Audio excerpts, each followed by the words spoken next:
Hey guys, welcome back to my channel. Today we are swapping out the battery to our Land Rover. So all of these are pretty much the same. They all use the same battery for the most part, but check yours. This is the 2032 or the CR 2032. And basically they all use pretty much the same. So all of our BMWs use this, the Land Rover uses this, any car I've ever had uses this. So most keys come, they look like this, and they have, the key in the side like that, and you're gonna have to remove that. And then you have to gently, and I started this one already, you have to gently kind of pull this piece off, and it sometimes can be tough. And so you're gonna have to pull that piece off, and there's a battery inside there. You can do this, but you just gotta be very gentle so you don't break it.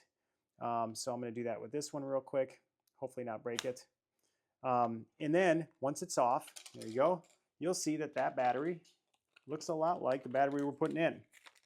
So we're just going to take the one out that's dying because our car is telling us the battery in the remote's dying and it's not working as far from a distance standpoint. So we're going to replace that battery with this battery, and then we will be back in business again. So I bought these as a 4-pack. I'll put a link in the description below.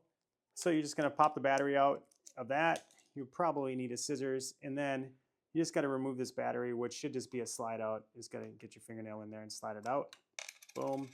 And then you're going to put this battery back in, just like that. So now you get rid of that one. And then you're going to pop basically your top or your piece back on. It should just kind of pop back on in place like that.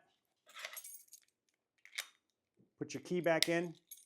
Now you have your whole thing back together again, and your battery's swapped out. Your car will be happy, and you'll be able to remotely open your car and lock your car from a further distance. So that's it. Subscribe to my channel. Super thanks, always welcome. I'll put a link in the description below to the batteries that we use, but check yours. You can just Google it or use AI to tell you which batteries will work in your remote for your car. So that's it. Subscribe to my channel, and we'll see you next time.